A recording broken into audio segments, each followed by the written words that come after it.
Ladies and gentlemen, welcome to International Affairs, broadcasting live from the Dhaka's Gulshan studio. My name is Shamsul Alam Pantho and we have a very interesting program here for you all today. But before I begin the discussion, I want to introduce my panelists here in the studio and across Zoom. In the studio, we have Barrister M. Sarwar Hussain, who of course is very renowned in Bangladeshi political hemisphere. I welcome him on the program here today. And also we have Norman Floyd Barnes joining us from Washington, D.C. I want to begin with the latest regarding Iran. We know that the death toll has had numerous numbers, but it is very high up. But however, Iran's foreign minister cautioned U.S. President Donald Trump not to make the mistake of previous military confrontations, emphasizing that Tehran is prepared for diplomacy during an interview with an American news outlet. Of course, he had said that you cannot bomb technology, you cannot bomb the determination of the Iranian people. I want to begin with Norman Floyd Barnes. What are the latest updates you have from the U.S. administration regarding this issue? Norman Floyd Barnes. Greetings. This morning, we wake up today with a sign of relief. The president has decided not to implement the scheduled attack that was supposed to happen today. That is largely due to diplomatic channels. They are communicating, talking with the Iranian authorities, which have assured the U.S. that they will not carry on the scheduled executions, and they have assured the president that they will stop killing the citizens of the country.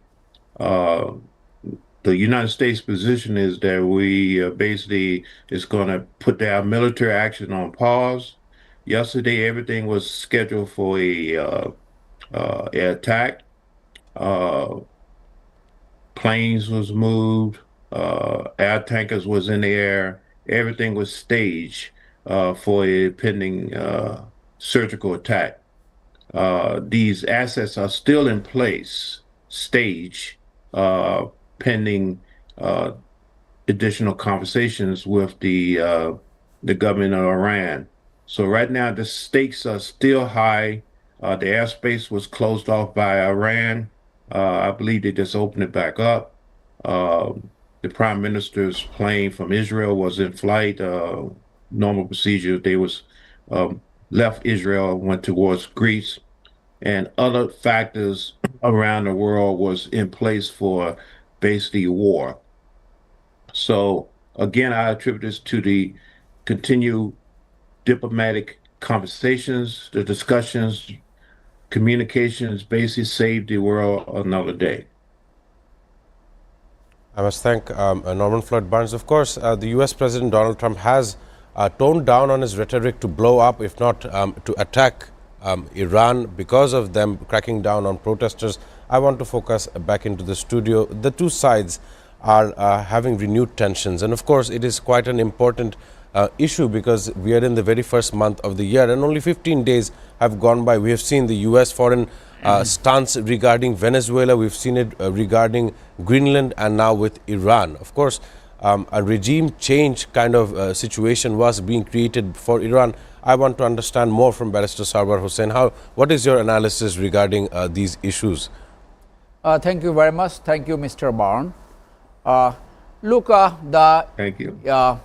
Iraq war, when the Western attacked USA, attacked Iraq with a false pretext, with a false intelligence that Iraq has the capability to assemble weapon of mass destruction within 40 minutes. That 40 minutes was floated by Tony Blair, being the spokesman of the then American government. And that intelligence was proved wrong and nothing has happened. So what was that? The aggression against the Iraq was nothing but plundering the oil. So same thing has happened in Venezuela. The way a president has been apprehended by another country. Correct. the concept of sovereignty has broken down. And this apprehending Mr. Maduro has opened up a Pandora's box, having multiple ramifications. By capturing Maduro, a head of a state of another sovereign country, you have recognized the capturing of Crimea by Russia, and Russia attacking Ukraine, you are giving some sort of legitimacy that they are claiming their neighboring areas like Donbass and all. So, on type of recognition you are giving that what Russia has done has some reason. So, this capturing of Maduro is nothing but plundering the oil. That's why this what has happened with Maduro should have been done with Netanyahu. Against Netanyahu there is a warrant of arrest order, and avoiding the arrest order, the flight took different route. We know that. Of course. So the expectation for the ends of justice, for a fair world, Netanyahu should have been captured like that to stop the killing against killing, mass killing, and crime against humanity. That has not been done. So Trump has taken the world in 21st century to this primitive stage of the politics. What was that? Might is right. Correct. There is no fair play, there is no rules, there is no international law, nothing. So with that context, he will make this play with Iran as long he can. Trump, in his first regime, he could not expose the dirty mind. Now what he is doing, this is the dirty play, and by this, the America, nobody will suffer more other than the American people, because Correct. the trust people had that America is a country of fairness, rule of law, justice and democracy, that will be no longer there. He is going to establish the might is right and there is no law. And this type of unruly behavior, this type of violation of the international law, rules and regulations might lead to a disaster for the whole world. And people or other areas do not liking it. You do whatever you feel like. That's not the international politics. That should not be the international affairs. So you are showing your nasty, mighty right, and that you are playing with another country. So what the Venezuela could not do, the president has been captured, nobody could understand. That might not happen with Iran. So attacking Iran might have many ramifications, might lead to a regional war, might lead to a world war even. So that's why they should be very careful. As my co-discussion said already, that Trump is stopped talking with any party of Iran. Now again he has reversed his policy and start talking. That might be a good thing, and we hope that Trump will reveal the good sense and not making a warmonger foreign policy. Of course, I must thank Barrister Sarwar. Of course, a brilliant observation regarding Donald Trump in his recent days of how he is leading his nation and, of course, the American people. I want to come to Norman Floyd Barnes. Some of the implications of this fallout or the war between Iran and the United States of America, let us call it a war. One of the issues was that Iran would be targeting almost all American bases in the region in Middle East, and one of the biggest regions or biggest air bases would be the Al Udeid air base in Qatar, so which is very close by to the Iranian border. So an attack on Al Udeid was planned, but right now it is in a limbo, given that the last 15 days was a hot mess. This is, of course, a word describes the situation. I want to understand, do you predict an attack on American bases in the Middle East? Is this very imminent? Norman Floyd Barnes. Thank you for the question. The situation is still tense. I will say in a state of pause right now. Non-essential employees was removed from the base, removed from the region. Everything right now in the stage of readiness for a pending attack. We have delayed it, it has been paused, but we're still not clear. We still have issues going on in Iran. The protest is still going on. People are still, even though the government said they're not killing, but people are still dying. The situation with the country is still up in the air. The protests are basically without leaders. Like I said the other day, they are basically without leaders. Communication has still been cut off. So people really don't know what's going on a global sense and how the world is looking at it. They are still dealing with their issues. The issues has not been addressed with the people. So the people are still outside influence, including the United States, is encouraging the people to continue with their protests.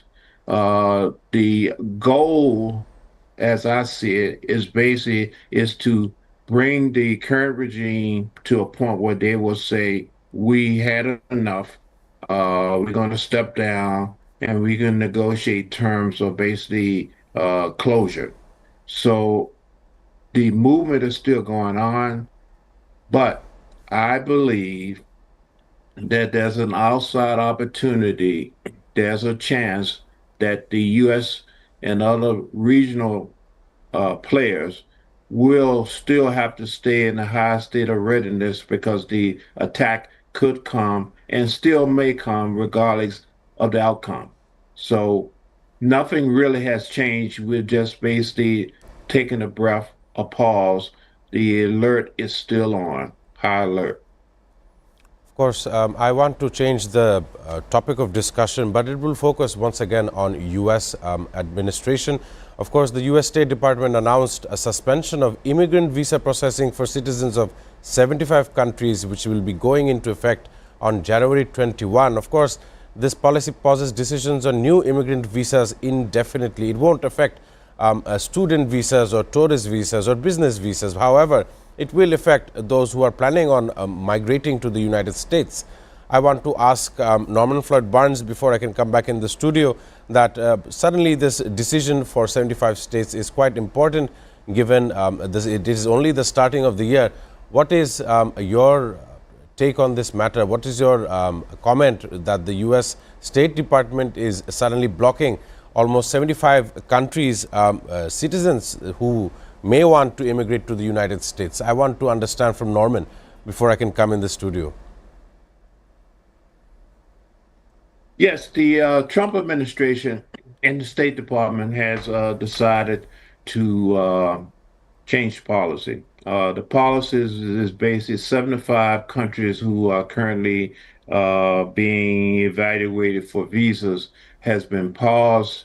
The point is basically the Trump administration believes that this visa system has been used as a point of abuse, and right now everything is on pause, on hold right now, and nothing will be processed for at least 75 countries, more to come regarding visas. So right now, nothing's going to happen in terms of processing. As you know, the world is in a state of siege right now, and the United States is evaluating who they want to come into the country, and if so, under what conditions.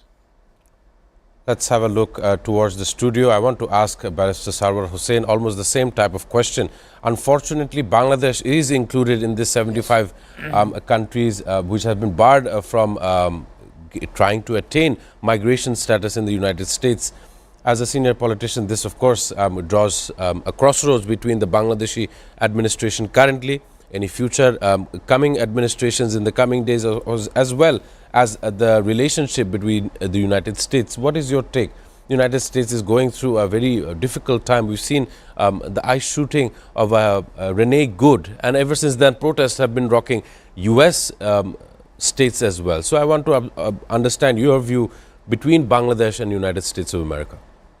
Thank you again. Before coming to your question, I like to put some points on the last like the Iranian tension, Iran-USA tension. Look, there is international norms and law that no country will intervene in the internal affairs of other country. Of course. So Iran was claiming that this is USA-sponsored movements. That gets substantive belief that when Trump says that take over the institutions. So now, in this situation, when another head of a state is directly intervening to the internal affairs, internal movements of another country, so that that provide another strength to control that movement. So that America has done, that directly intervening in the affairs of Iran, what they have done with Venezuela and many other countries. Now, Iran and USA has the nuclear issue, we know, and USA bombed their nuclear site. Just last summer. Last summer. So this tension will continue as long I believe Trump is there in the power. Now coming to your this visa status, where Bangladesh also included, I think this is their policy change, and as America can change any policy basing on their this so-called America will make the America great again. So basing on that, they might go into the isolation. America once upon a time followed the policy of isolation. So maybe that they are going back to that policy of isolation. It is up to the other country whether they want to immigrate or not. It is not only the America where you can immigrate. There are many countries where you can immigrate. Of course. So it is up to the Bangladeshi people. I think people of Bangladesh should decide why they should always prefer America. There are many other countries to immigrate. So I don't think that this policy will continue. This policy will sustain. Maybe that next regime will relax this policy, because ultimately they will need the people. They will need to depend on the lives of immigrants. There are a lot of jobs in America so that this policy, immigrants and that's why Trump has a habit of lying. In his last regime, there is a research, he lied more than 5,555 times. It is available in the Google. And coming power to this time, in his first speech, he lied 11 times. And he has a habit, this is an idiosyncrasy, changing his statements and policy very quickly. Where he has changed, he said in his earlier regime that there will be a wall between Mexico and USA. Yes. And the money will be provided by Mexico. He couldn't make it. He cannot. Now he has forgotten that issue, that wall issue. Now he is bringing all the new issues like immigration, like Greenland, like Iran, like Venezuela. Just this is a stunt-bazi, like a push and pull actor, like a cinema actor. He believes that the U.S. administration is a business. Is a business. So this reflects that the people like Trump can come to power. It is said that hundreds of good leaders, if dies, nation do not suffer. But nation suffers when a idiosyncratic leader like Trump comes to the power. So again I say that it is the America who will be more sufferer in the long run. Of course, that's a great observation, but ladies and gentlemen, it is time for a break. I will discuss more issues pertaining to the U.S. position from all over the world. Do stay with us as we have to go for a commercial break.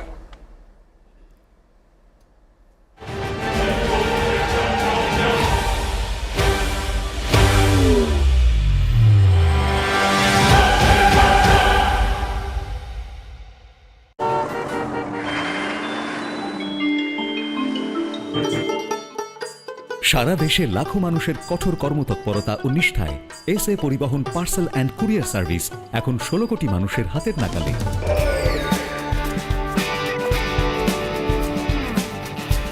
দীর্ঘ 30 বছর ধরে বিশ্বস্ততা ও দ্রুততার সাথে সেবা দেওয়ায় গ্রাহক সেবায় এখন শীর্ষে। বাংলাদেশে গ্রাহক সেবার সাফল্যের পর এসএ পরিবহন পার্সেল অ্যান্ড কুরিয়ার সার্ভিস এখন বিশ্ব বাণিজ্য কেন্দ্র সিঙ্গাপুরে। আপনার যে কোনো পণ্য সিঙ্গাপুর থেকে বাংলাদেশে বুকিং এর জন্য যোগাযোগ করুন এসএ পরিবহন private limited. Logistics, Parcel and Courier Service, 22 Roberts Lane, Singapore 218302. Phone 0065 629 24900.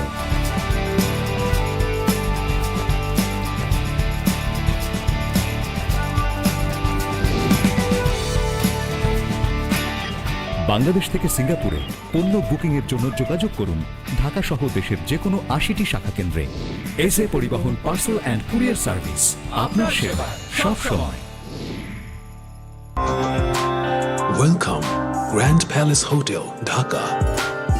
A majestic lobby blending timeless elegance with modern design. Experience 5.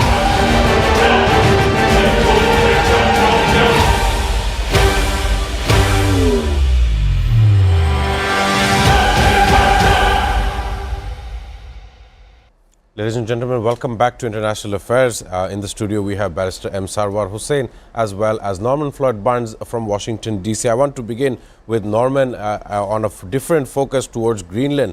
European nations are set to send troops to Greenland as U.S. annexation threats are escalating. Several NATO countries are deploying small numbers of military personnel to Greenland to participate in a joint exercise with Denmark, of course, in the lieu of U.S. President and his threats to forcibly annex the Arctic island. Of course, this declaration to have thrown Europe's decades-old US-led security alliance into crisis. I'm of course talking about NATO, the North Atlantic Treaty Organization. I want to get the remarks from Norman Floyd Barnes upon this very issue.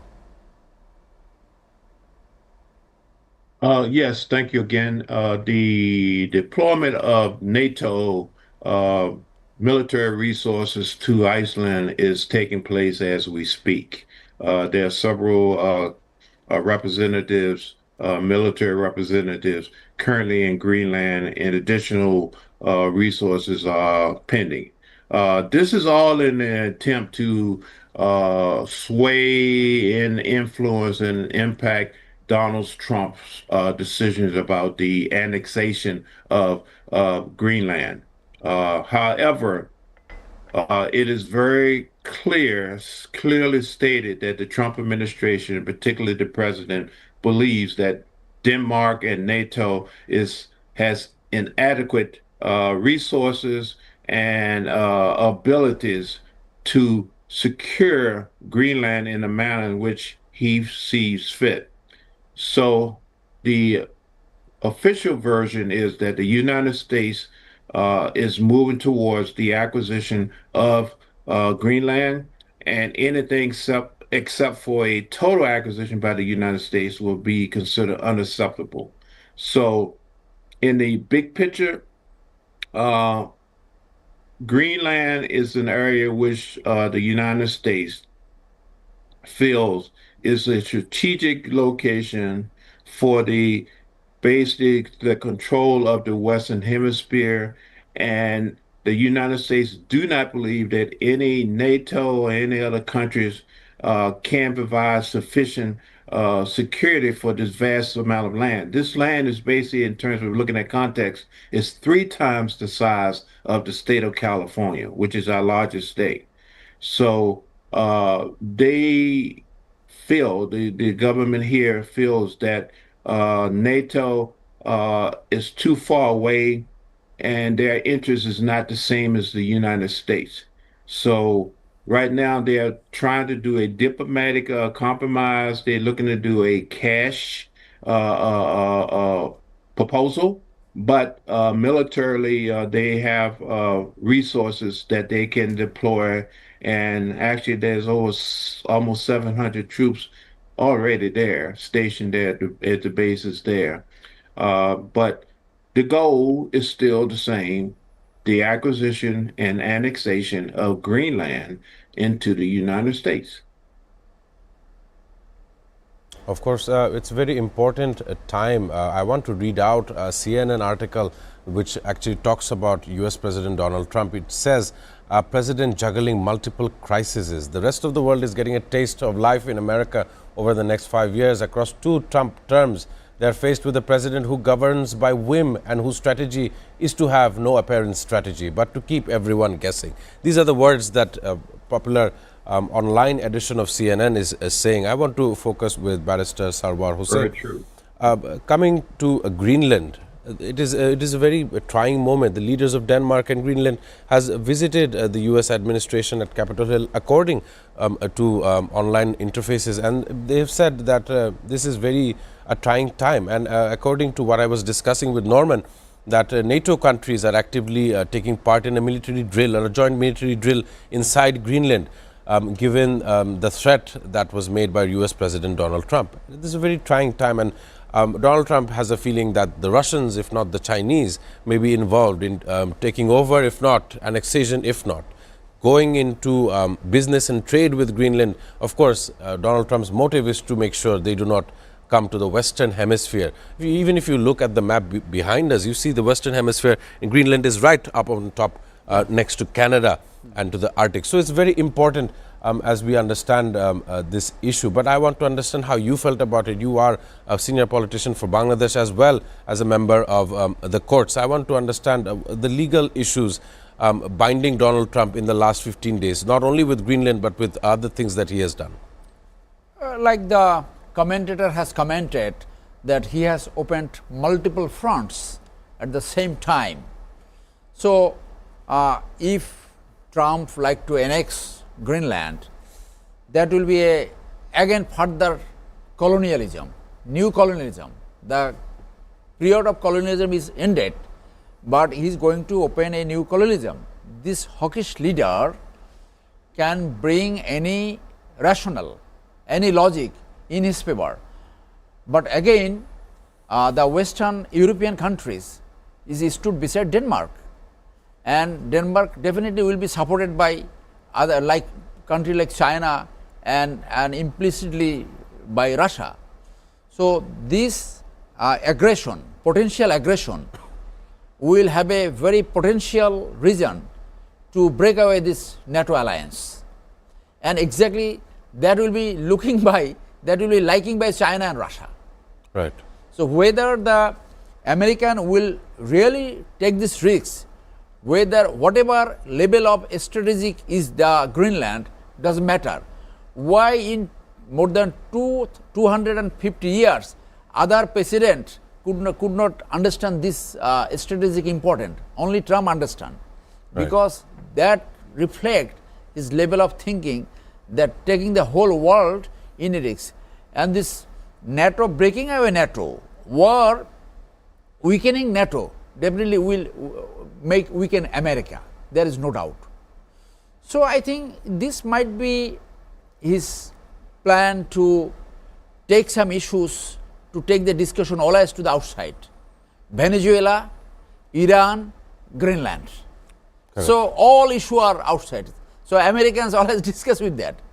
So one of the presidential candidate, Bernie Sanders, I listened sometimes his talk. Senator, yes. Yeah, yeah.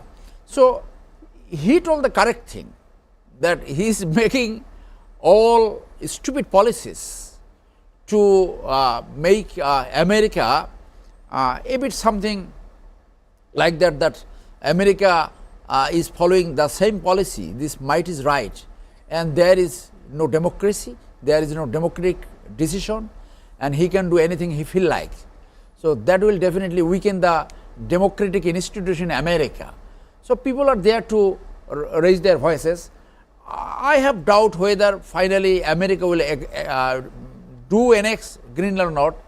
If it annex Greenland, that will be a significantly a very bad policy for America in relations with the European countries. Of course, that is very important, as you point out, that the relationship with the European countries, even in the Ukraine-Russia war, we see a very conflicting drift away from the American side. Of course, I want to ask Norman a very important question.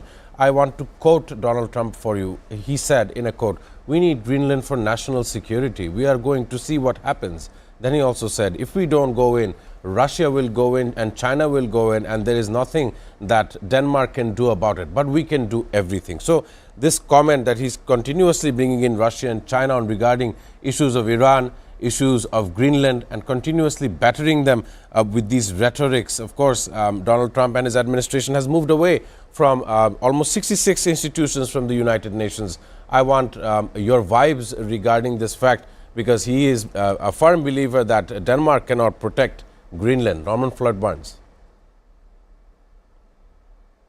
Oh, yes. Thank you for the question. Yes, in fact, the president has publicly stated that he do not feel that Denmark has the resources to provide the necessary security in his mind to defend that region against the influx of Russia and China. Uh, so upon his mind and his thinking, he will not be comfortable with anything less than a total United States occupation. So I don't believe Denmark and even the NATO can change his mind regarding this matter. There's reasons that he feel this way. It's not publicly known, but he has a plan. The land, the resources, and the space for the United States America First purposes. I want to thank Norman Floyd Barnes, but there are more questions that I want to ask you, but this is definitely regarding the other side of NATO, or if not, if you look at the eastern side or eastern flank, where NATO nations such as Poland and Ukraine, of course, is fighting the Russian advances, in which Ukrainian President Volodymyr Zelensky announced that he will declare a state of emergency for the energy sector due to extreme weather conditions and Russian strikes that have left much of Kiev and the nation without power. This is a trying time because it is winter in these European nations. I want to come to Norman Floyd Barnes. What are your updates regarding the Russia-Ukraine war? Because any kind of annexation on Greenland would weaken NATO, weaken the solidarity amongst the nations. And of course, one cannot forget the fact that Russia is also on the offensive regarding Ukraine. I want to understand how you felt about it. First with Norman Floyd Barnes, and then I will come back into the studio. Yes, you basically stated exactly one of the compelling arguments is that the Trump administration believes that NATO has enough on that plate right now dealing with Russia. The war in Europe is still going on. Russia plan is moving forward. The weather and the ability to bomb and use drones and the continued attack is showing a end to the means. Basically, they feel that the war in Ukraine is close to ending, and their quest for the European theater, the control of that, is also being realize. They realize that they now have an opportunity to not just control Ukraine, but basically have an impact on the entire European Union. With that said, NATO has to build up its resources and defenses to counter or at minimum balance the European conquest goals of Russia. So they here in the United States believes that that NATO can't do two fronts at the same time. They have to deal with the impending issues with Russia, and they can't basically guard and provide the support necessary for Greenland.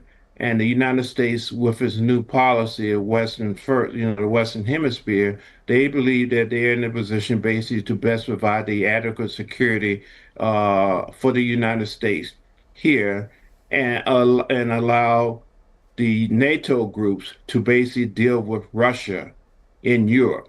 So that is what the strategy is right now. NATO, of course, said that they can do both.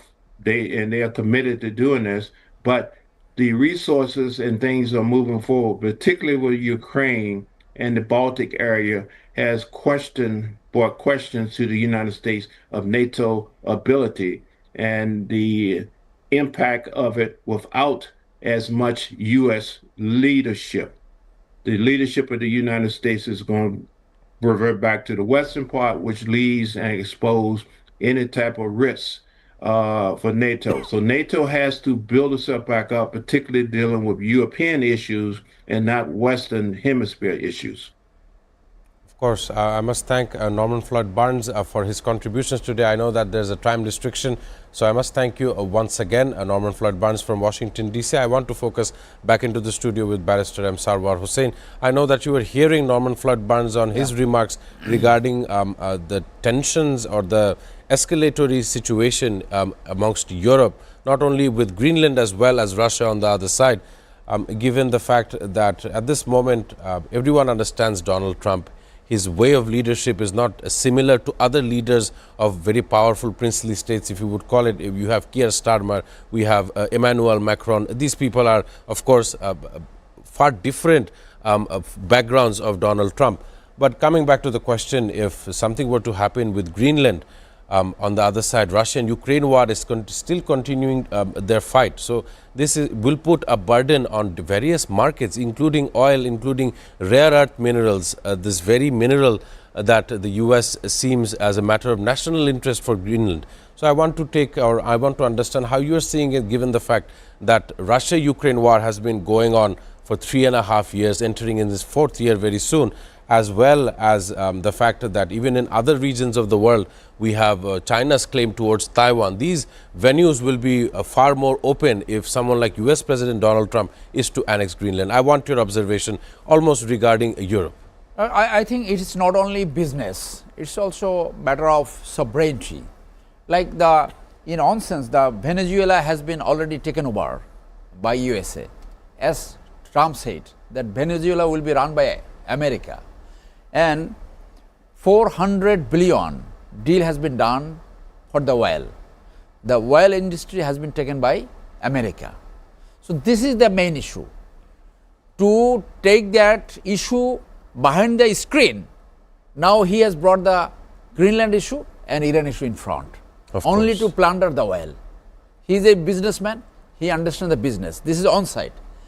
Another side, the Venezuela is taken over. Is run by America. Now, if they annex Greenland, next time they will annex Canada, likely, because he brought this issue that Canada, he wants to buy Canada.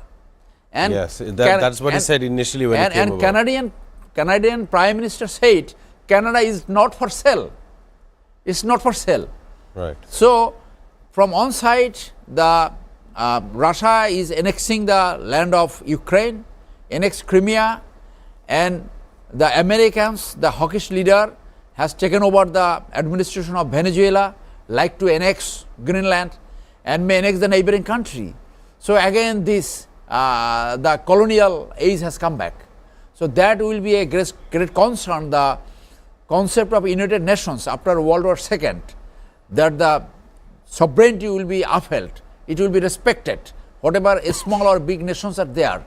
Right. So Trump is not obeying any international law, anything. So his main policy is the business, to plunder the wealth of the other countries. He's definitely a modern day pirate. If Greenland is in danger, then definitely Canada also is in danger. Mexico is also in danger. Colombia as well in danger. Colombia as well in the danger. So whole world will be in a traumatic situation, in a war-like situation. And how his friend Western European countries react, they are reacting in favor of Denmark, not in favor of his annexation, and there is no reason. What strategic interest you may have with Greenland? Nothing. That is an island. So no other president understood, you have only understood. So that is the dangerous situation that world has entered with the leadership of this Trump, that there are many more scenario may unfold. He will next again say Canada that Canada, you sell your country to us. I must thank you for bringing up Canada's issue here. He will do all those things. So American people should decide. He faced on impeachment in his first regime. he might face another impeachment By the end of this year, by the during end of the midterm year. elections, yes. And people are in the street. The beauty of America, I believe, that people protest. Still, they have the right of protest. But internally, Trump has already limited the liberty of the medias. Of course. He has taken over CNN and all other. What Modi has done in India. Almost same patterns in the US. Same pattern. The world is falling in the hand of the radicals, ultra-rights. So that is a dangerous situation. This is the gravest situation after World War II.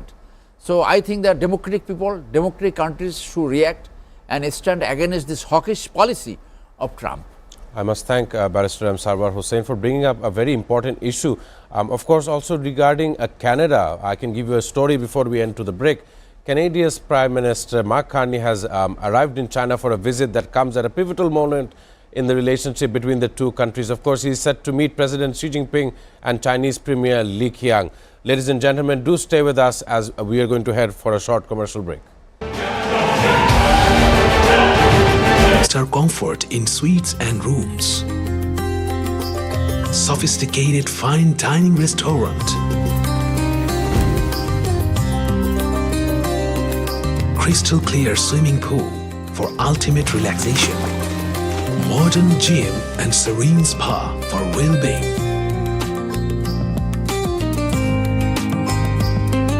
Perfect venue for corporate events, weddings and parties. Seamless and secured. Elegant and eye-catching design. Indulge, relax, discover the first 5-star chain hotels in Bangladesh. Grand Palace Hotel Dhaka, 22 Kakrail, Dhaka, Bangladesh. Welcome to Grand Club at Mirpur 10 Dhaka.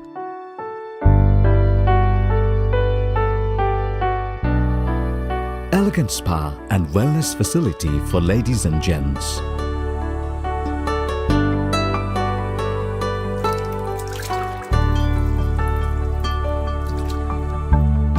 Play pool and snooker in international standard billiard zone.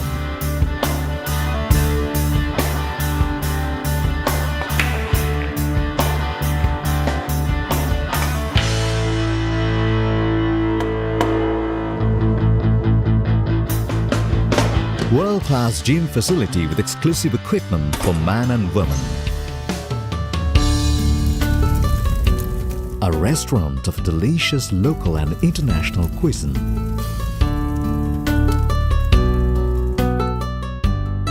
Fully air-conditioned building with spacious banquet, car lift.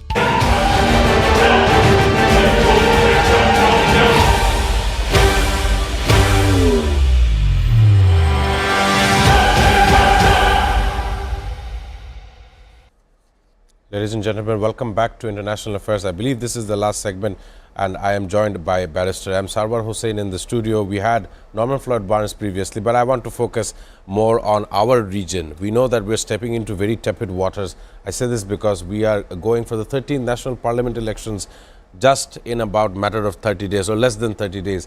And alongside, we're going to have a popular constitutional referendum on the very same day, whether or not to approve the implementation of the July National Charter, alongside of immigrants who have left Bangladesh or who live in foreign lands will be able to vote in this coming election. For the very first time. So, since it's the first time, it is very susceptible to some kind of challenges, some kind of disadvantages. As well as I know that you are also contesting in one of the seats here in Dhaka. I want to understand how you felt. What are your vibes towards this issue that is coming upon us?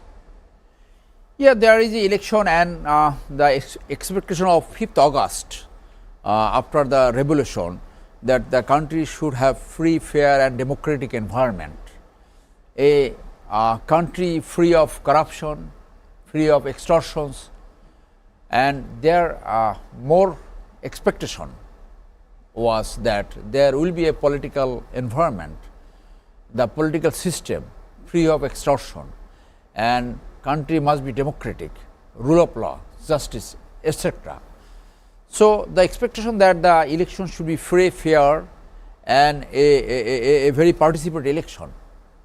But participating in this election, I find the bureaucracy of Bangladesh, always they by themselves they take a side, if not everywhere, in somewhere. Like in many cases, selecting the candidates, the bureaucracy has disqualified some of the candidates with very minor issues, and with the same issues, they have qualified the candidates from the major political parties. There is a qualification that anybody has the dual citizenship will be disqualified. Of course. In some cases, that has been qualified, and in other cases, disqualified.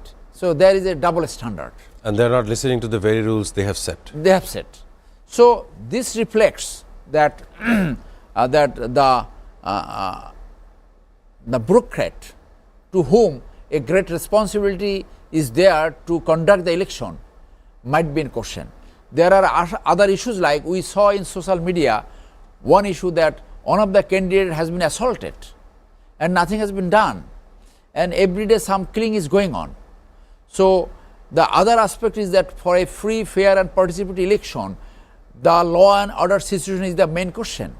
The law and order situation is at stake, is very weak condition, and most of the police were enrolled during Awami League regime is either their party person or member of the student organization or youth organization. Of course. So they will look front to make this election questionable. The state will not be in a position to control that scenario. I believe that election commission has some intention, good intention, but election commission wholly has to depend on the government machinery. So if government machinery is not equipped, is not mentally ready, is not systematized, that any voter can come without any fear or intimidation to the polling station and can poll himself, choose their representative, will be very difficult for free, fair and participatory election. One of the biggest problem, as I said, the tendency of the bureaucracy. Some part of bureaucracy wants to show that I am a more your people, I am much loyal to you. Right. Those parties are potentially may come to the power. So that should not be the tendency of bureaucracy. Those tendency we have seen for last 15 years during Awami regime, who has spoiled 3 elections. Of course. And the election system has been totally spoiled. To make this election really a historical on, as Professor Yunus is saying, I think the state is not responsible. Some of the candidates are moving in the police. Lastly, we have seen that police protection has given to the Amir of Jamaat. Gunman has been given. appointed. Yes. So you go for the public liaison, people requesting vote with police. This is not a normal scenario. Of course. This is not a normal scenario. And there are many people who still believes the election may not held. There are many who believes if there is election, the election will be like the 3 elections during the last regimes. Selection. Those weren't elections, in my opinion. Lot of hesitation, lot of intimidation, lot of threat, all this is happening. So with this scenario, there is lot of doubts whether there will be really a historical election or one of the worst election. That we have to see. So far, I have seen that many people are afraid to go to the people, and 2 or 3 candidates has been killed. Osman Hadi, Sharif Osman bin Hadi has been killed. Yeah. So that's why we have to see that how election commission and the Ministry of Homes really can help to conduct the election. But I believe there is election because this interim government, now they want to exit. They have failed to perform the expectation of the 5th August. Now they like to go away. So this is an unfortunate situation for the nation. So much of sacrifice, so much of blood, so much of injury, so much of losing eyes. Correct. This sacrifice may be going to the vain. Who knows that the upcoming regime, what will do? In Bangladesh, there had been no true democracy yet. In the name of democracy, always we see the rise of the autocracy, Correct. rise of the fascism. So this is very unfortunate. As I said that the leadership is very important. Right. The leadership, if the leadership understand the spirit, the expectation of the people of 5th August, then the country may go forward. But always they look for this American connection, the Indian connection. No, they don't matter to us. We must focus on ourselves. Why you run the country like Switzerland, Right. like Singapore? Right. Our people are the strength of the political party. Correct. The political party, not depending on the people's strength, depending on the strength of a foreign country, is bound to fail. So it will be a leadership test that how you conduct the country after the election, if there is an election. I must thank Barrister M. Sarwar Hussain for his remarks regarding the Bangladeshi upcoming elections, and of course extend my heartfelt gratitude for his contributions towards this program on international affairs. I must also thank Norman Floyd Burns for joining us today. Ladies and gentlemen, as I draw a closure, today is January the 15th, and this day in history in 1929, Martin Luther King Jr. was born in Atlanta, Georgia. He is of course known across the entire world for the person who led the African American civil rights movement. That's it for today, ladies and gentlemen. Have a lovely weekend. I shall see you again on Sunday. Goodbye.